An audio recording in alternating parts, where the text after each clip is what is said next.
માલપુરમાં ગટર સમસ્યાથી ગ્રામજનો ત્રાહિમામ, પંચાયત સામે નિષ્ક્રિયતાનો આક્ષેપ, રોગચાળાની ભીતિ। વડોદરા જિલ્લાના સિનોર તાલુકાના માલપુર ગામમાં ગટરનું ગંદુ પાણી રસ્તાઓ અને રહેણાંક વિસ્તારોમાં સતત ઉભરાતું હોવાના કારણે ગ્રામજનો ભારે મુશ્કેલીનો સામનો કરી રહ્યા છે। ગામના વિવિધ વિસ્તારોમાં ફેલાયેલા ગંદા પાણી અને દુર્ગંધના કારણે લોકોનું દૈનિક જીવન પ્રભાવિત બન્યું હોવાનું સામે આવ્યું છે।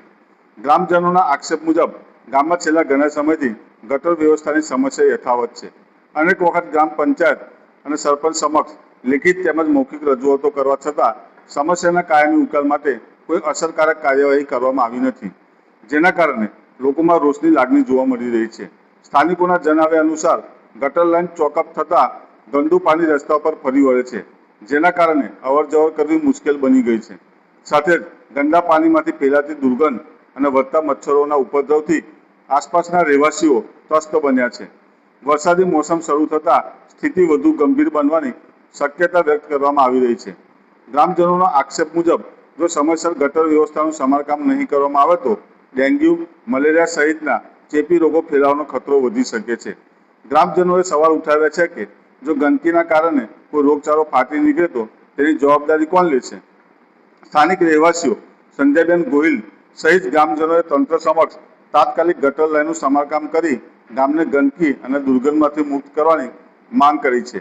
હવે ગ્રામજનોની નજર પંચાયત અને સંબંધિત તંત્રની કાર્યવાહી પર મંડરાઈ રહી છે।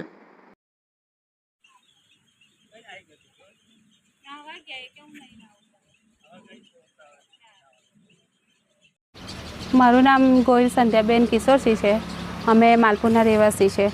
અહીંયા મહિનાથી ગટર લાઇનનું પાણી આવે છે, એનું નિવારણ આવતું નથી। અમે સરપંચને બી જાણ કરી છે 2-3 દિવસથી, અને તો બી એ કયા કરે છે કરીશું પણ કશું અત્યાર લગીન કર્યું નથી। અને અમારા છોકરાઓ સવારમાં સ્કૂલમાં જવાની તકલીફ પડે છે, બધાને આવવા જવાની તકલીફ પડે છે, એનું હજુ કંઈ માર્ગદર્શન લાયા નથી આ। અને રોગચાળો ફાટશે તેનું શું થશે? એની જવાબદારી કોણ લેશે? સરપંચ લેશે? બેના કેટલા ટાઈમથી તમારી સમસ્યા છે? આ તો 1 મહિનાથી છે। તો બી છે માલપુર ગામનો રહેવાસી છે। ત્યાં ગટર લાઈન અમે તૂટેલી છે 1 મહિનાથી।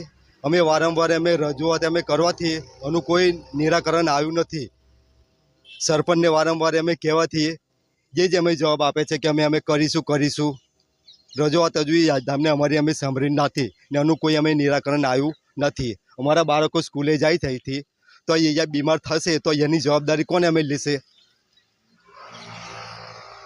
તમે સરપંચને તમે જાણ કરી તો સરપંચ દ્વારા સરપંચ તો એવું જ કહે છે વારંવાર કરીશું, પણ નાનો હજુ કોઈ નિકાલ આવ્યો નથી। 1 મહિનો થઈ ગયો અમે કરેલી છે, પણ અમને જવાબ આવો આપ્યો કે ભાઈ અમે ઉપરના અધિકારીને જાણે કરી છે, પણ એ આવવા તૈયાર નથી કોઈ।